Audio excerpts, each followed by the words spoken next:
And it's time to have a look at River Murray football. We're joined by Big Brucey. Brucey, how are you? G'day there, Clayton. How you going? And what a huge week in River Murray football. That has got to be one of the hugest weeks we've seen for a long time, because there were some big margins in the opening round one of River Murray football for season 2021. And we take a look at the games, Clayton, and It was all to be expected, wasn't it? It was indeed, and a little bit of sadness too, but I'm sure that Meningie will bounce back. Well, they had a couple of players out, they tell me, that had other commitments like cricket finals, etc. But we'll look at that game first. We did predict a Tail and Bend win, but not by 157 points. Yep. It was 28-23 to 5 goals for, and pretty much right the way through. Tail and Bend averaged 7 goals a quarter. And they were just too good. And it was Connor Smelt up forward who created some history, not just for the Tail and Bend Footy Club, but his own. And he kicked 14 goals. And he's been off to the local sports store this week and ordered one new set of boots because he's worn them out.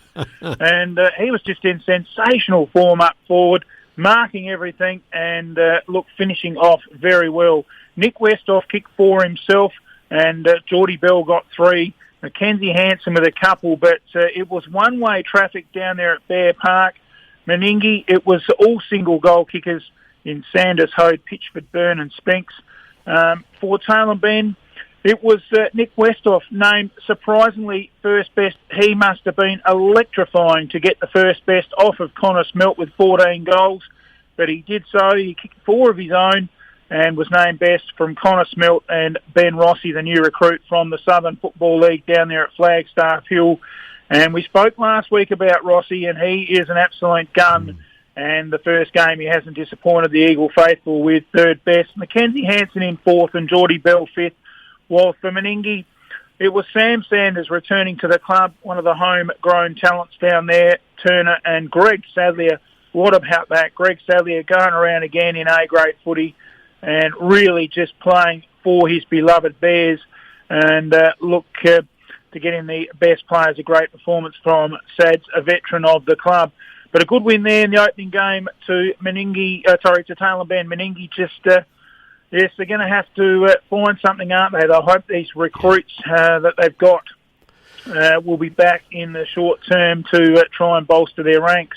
Other matches in River Murray last weekend, it was Mannum and Ramblers in the match of the round. Mannum getting up by 5 points, 11-9 to 10-10. And nothing in it right the way through the game. It was just 4 points in favour of Ramblers at quarter time, 3 points at half time, and then Mannum got the lead by 6 at three-quarter time at the last change, but it was they were able to hang on by 5 points in a ripper. Goals for Mannum, it was Hampel with 4, Willard with 3, whilst for Ramblers it was young Jacob Trevorrow with 4 and Callery with 4 apiece, so a good performance there. For the best players, it was Cook, Hampel and Ribbons, the new recruit, or back to the Mannum side this season. And for Ramblers, it was Trevorrow with those 4 goals, Golan and Clint Walker. So a good win there to Mannum at home, probably a little bit closer than we thought. I think we did tip Mannum in that one, but to the margin a lot closer than one would have thought. The other match in round 1 was the game of Mypolonga and Imperials out there at Mypolonga.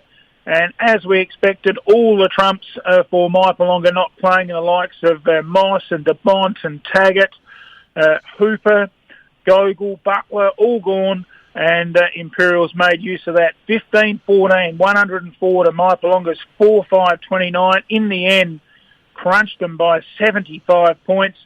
For Mypolonga, well, they really are going to struggle. It was the General Zato who was their best on ground, and Stewart, a young lad coming through the ranks, and the captain, Toddy Howson. And for Imperials, and Sam Martin, I'll mention there, back this year, didn't play last year, so good return to footy in the best players for Imperials.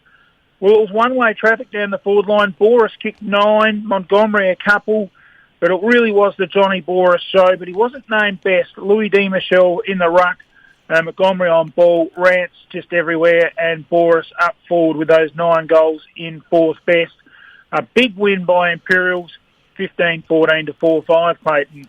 Yes, I noticed that. It was a big win, a couple of big wins there, and that close game with Manham and Ramblers, and I dare say that's going to be how they're going to be for the rest of the year. But, Brucey, we've got to get on to round number 2, and the Jervois had the bye in the first round. So what can you tell us about them for their season and how they've recruited? Well, Jervois, as we didn't cover them last week, did we? They have got one of their favourite sons back in the Tyron Hill. So, they'll be certainly looking forward to him getting his hands on the footy, whether it be in the centre on ball or just sneakishly going down forward and slotting through a few majors out there at Fly Park. So a big return for him. They will lose a couple of their faithfuls in Stephen Braun and, of course, Justin Hardy. But, gee, they make up for it with the return of Tyron Hill. A big in for the club. You throw in their class of the likes of Josh Scott from Glenelg last year on a COVID permit. He's fully cleared now to Jervois. And the gun in their coach in Tate Silverlock. And then you throw in Josh Woodall. Jervois really are coming together nicely. They've got some good backs in Casey Robbins and Ryan McKay. They've got that tough hardness of the Klasky boys. So, look, things look good at Jervois. I think they'll be right up in that top 3. Not too many departing. Couple of big-name recruits. I think Jervois will be right on the gas again this season. So they will line up in this weekend's round 2 match. We'll go to that one first, I reckon, Jason. No, it's Clayton. Jason's the cuddlier guy. Clayton. We'll take a look at that one. It's Imperials playing Jervois. Look, obviously the match of the round at Johnston Park in Murray Bridge. And look, this is a grand final replay from last year in the shortened COVID season. And look, this promises to be an absolute blockbuster. Imperials, well, they've got the juggernaut of Johnny down there at full forward, and he will be a real handful for the Jervois back line. You'd probably think Casey Robbins will pick him up.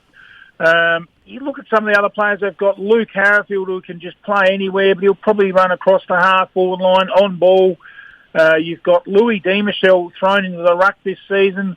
And then you've got the Mr. Cool down the back lines in Scott McMahon, 100-odd games of AFL, played for a premiership for Sturt, just a real gun down there, real leader.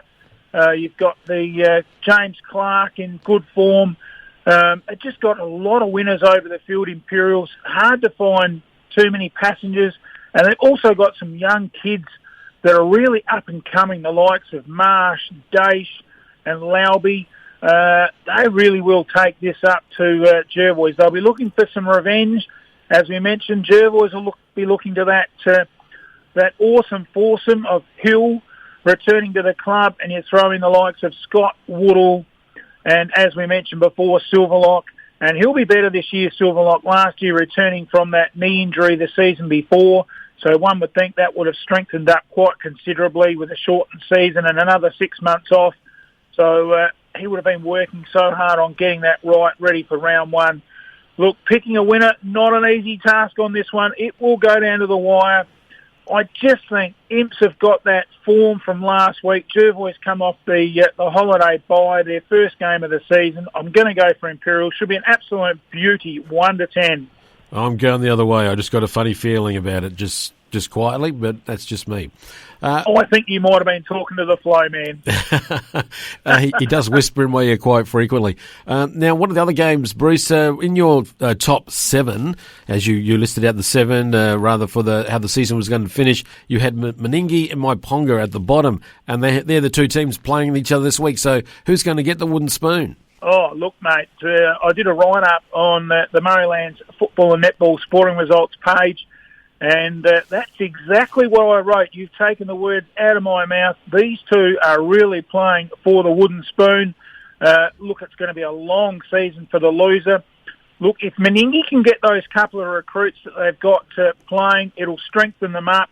They're still waiting on Peter Reichelt to look an absolute gun in the back lines.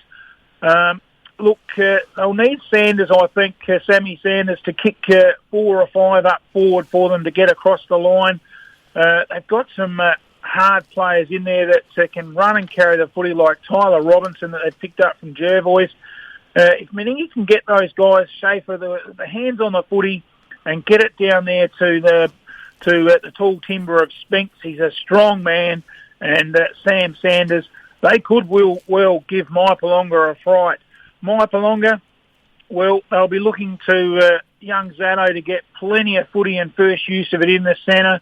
They've got some pretty handy players on paper, but they've lost all those real gun players, have Maipalonga, which is going to make this incredibly difficult. So they'll be looking to Sam Martin across half-back to repel a lot of those forward thrusts, and they'll be looking to Zato to get that ball down there into the forward lines and give Callum Ansell a chance down there. He kicked a couple last week. But, gee, they just don't look to have the cattle in the paddock. It'll go down to the wire. It should be an absolute ripper in that ride-up. I've gone for Meningi. I'm going to stick to it. I think they can get the job done.